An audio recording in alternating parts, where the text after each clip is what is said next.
नाज़रीन अस्सलाम वालेकुम। कश्मीर न्यूज़ ट्रस्ट में आप सभी का खैर मकदम है। पेश है आज का खबरनामा। पहले आज की अहम सुर्खियों पे एक नज़र। जम्मू के पूंछ के मेंढर सेक्टर में मिनी सेक्रेटरीट के बाहर लावारिस बैग की मौजूदगी से सनसनी। बैग पर लगा हुआ निशान तशवीश का बाइस। जम्मू व कश्मीर के ज़िले अनंतनाग में कैजुअल लेबर की खुदसूजी की कोशिश नाकाम। प्रेस कॉलोनी में भी महकमे जंगलात का एहतजाज। जनता दल यूनाइटेड के सदर और कांग्रेस के साबिक वजीर का मुख्तलिफ दो प्रेस कॉन्फ्रेंसों में सहाफ़ियों से खिताब। दोनों लीडरों ने इंतज़ामिया को आड़े हाथों लिया। जिन्होंने लोगों की इमलाक को नुकसान पहुँचाया उनके खिलाफ सख्त कार्रवाई की जाएगी, पुलिस का बयान। लेते हैं एक छोटा सा तिजारती वक्फे के बाद फिर मिलते हैं। Rakib Sir's Excellence Paripura Srinagar announces coaching for 8th, 9th, 10th all subjects, 11th, 12th Arts and Commerce. Also entrance coaching for LLB, AMU, DU, JMI, KU, CU and more. For admissions visit Rakib Sir's Excellence Paripura Srinagar. Call on 9622 888 333 9469 888 333.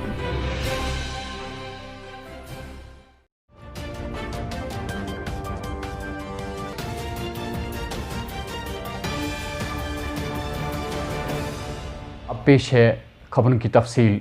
आज सुबह पूंछ के Mendhar sector में उस वक्त ज़बरदस्त सनसनी फैल गई जब मिनी सेक्रेटरीट मेंढर के बाहर एक शक-आवर बैग देखा गया।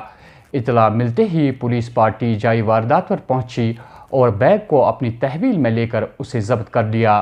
बैग की तलाशी लेने के बाद उसमें कुछ कपड़े, अदवायात, एक ब्लड प्रेशर मशीन, अखरोट और 2 अदद मेहंदी के पैकेट पाए गए। अलबत्ता बैग पर फ़ख्र कश्मीर का लोगो बना हुआ था, जिसकी वजह से इलाके में सनसनी फैल गई। इस ज़िम्न में पुलिस ने तहकीकात शुरू कर दी है। आया बैग कहां से आया और ये बैग किसने यहां पे रखा। आज जम्मू कश्मीर के ज़िले अनंतनाग में महकमे जंगलात के एक आर्जी मुलाजमिन ने खुद पर तेल छिड़क कर अपनी ज़िंदगी का खात्मा करने की कोशिश की, लेकिन उसके साथी मुलाजमिन ने उसे ऐसा करने से रोक दिया।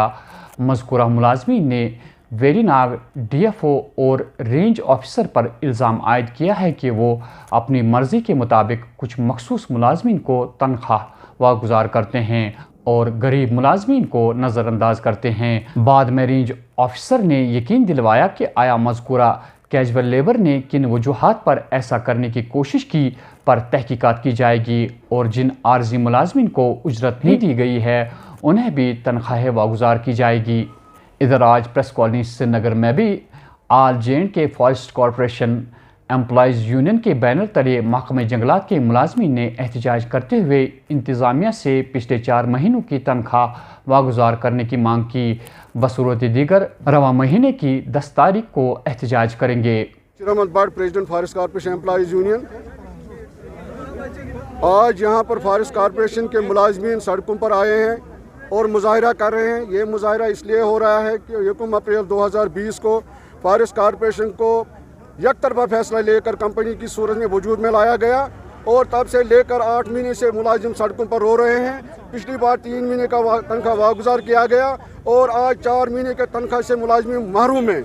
अगरचे मरकज़ी सरकार ने बाज़ाब्ता 230 करोड़ का ग्रांटिंग एड फॉरेस्ट कॉरपोरेशन की मुलाजिम की सैलरी और दीगर ऑपरेशन के लिए दिए, मगर बदकिस्मती से हमारी सैलरी वागुज़ार नहीं की जाती है। बाज़ाब्ता फॉरेस्ट कॉरपोरेशन ने यहाँ से 80 करोड़ का रेवेन्यू दिया। खुशकिस्मती में कहूँगा कि फॉरेस्ट कॉरपोरेशन का चार्ज LG साहब के पास है, मगर बदकिस्मती से LG साहब इसमें मुदाखलत नहीं करते हैं, जिसकी वजह से इस कोविड-19 जैसी मोहलक बीमारी में फॉरेस्ट कॉरपोरेशन के मुलाजिमों को मसाइल का सामना करना पड़ता है। इसलिए मैं आज फॉरेस्ट कॉरपोरेशन एम्प्लॉइज़ यूनियन की तरफ से LG साहब से मुअद्दबना गुजारिश करता हूँ कि वो मामले की तहकीकात कराएँ और हमारे 4 महीने की तनख्वाह वागुज़ार कराएँ।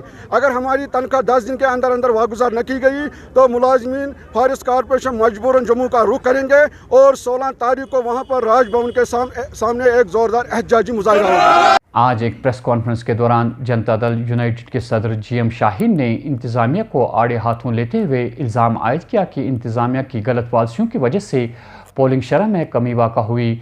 जिन अफसरान को पोलिंग बूथों पर तैनात किया गया था उन्हें सही तरीके से तरबियत नहीं दी गई थी। बरोज़ जुम्मा नमाज का वक्त था, लोग नमाज से फारिग होकर वोट डालने गए थे तो पोलिंग बूथ बंद थे और पोलिंग बूथों के अहातों में उम्मीदवारों के बैनर लटके हुए थे, जो सरासर इलेक्शन कानून की खिलाफ वर्जी है। इसमें जो आपको दावा देना पड़ा, कुछ अर्जेंट चीजें ऐसी आई है कि खास करके जो कल फेज था जिसकी पोलिंग कल खत्म हुई, और जो डिस्ट्रिक्ट आपके बारामूला थे, गांदरबल, और सबसे बड़ी दिक्कत डिस्ट्रिक्ट बारामूला में, जहां पे पोलिंग अफसर को ये नहीं पता कि उसके साहने में 2 बजे से पहले जो पहुंचेगा, जो अंदर गेट क्रॉस करेगा, उसको वोट डालना है, चाहे शाम के 5 बजे चाहे 6 बजे। This is the clear cut order of election commissioners guidelines, और किसी भी जगह डिस्ट्रिक्ट बारामूला में उसको फॉलो नहीं किया गया। वोट आ रहे थे, लोग आ रहे थे वोट डालने के लिए, अफसरों को ट्रेनिंग नहीं थी। उन्होंने 2 बजे क्या काम किया, उन्होंने 2 बजे अंदर अपना वाला जो उनका बॉक्स है उसको बंद किया, बल्कि गेट का जो साना है उसको बंद नहीं किया। जो लोग अंदर आए थे वो बेचारे वोट डालने के बगैर वापस चले गए। This question must be asked to this election commissioner of Jammu and Kashmir first. Second, देखिए अनप्रोफेशनल,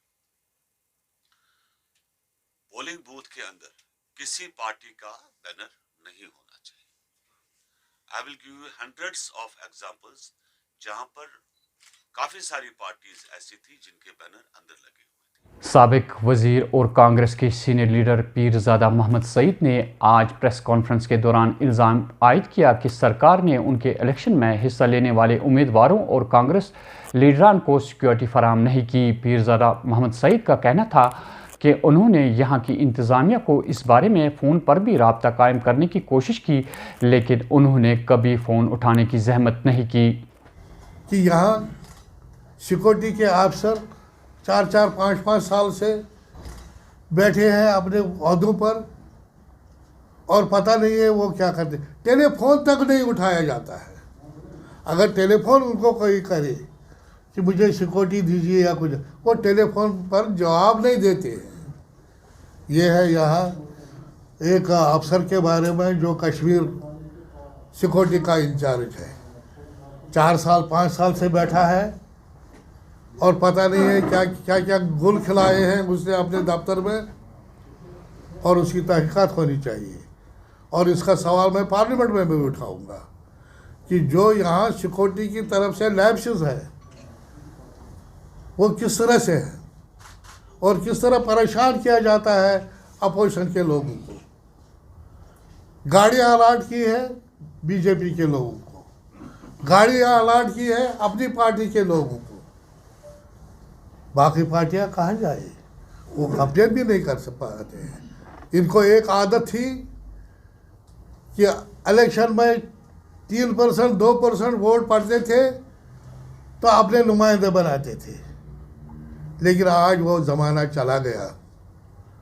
आज कश्मीर के लोग 80% से ज़्यादा वोट डालेंगे, और वो ज़माना जब खलील खान फाख्ता उड़ाता था वो ज़माना गया अब।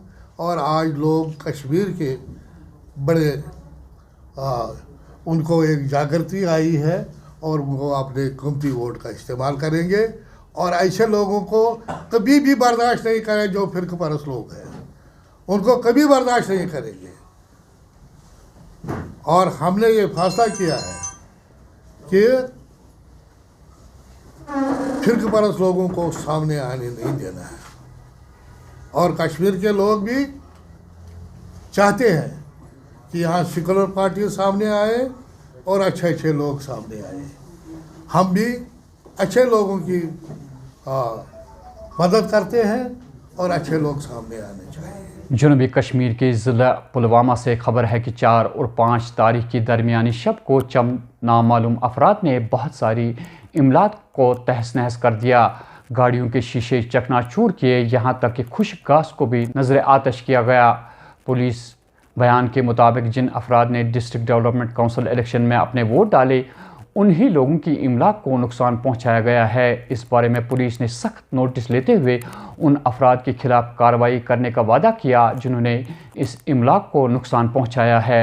जनूबी कश्मीर के ज़िला अनंतनाग के कुलगाम इलाके से उस वक्त लगभग मुसलसल 2 घंटों तक ट्रैफिक में खलल पड़ा जब वहां के मकामी लोगों ने बिजवाड़ा रोड पर रुकावटें खड़ी करके महकमा PDD के खिलाफ जोरदार एहतजाज किया। लोगों का कहना था कि कुलगाम के कई इलाकों में बिला शेड्यूल बिजली की सप्लाई बंद रहती है, जिसकी वजह से इलाके के लोगों को काफ़ी परेशानियों का सामना है।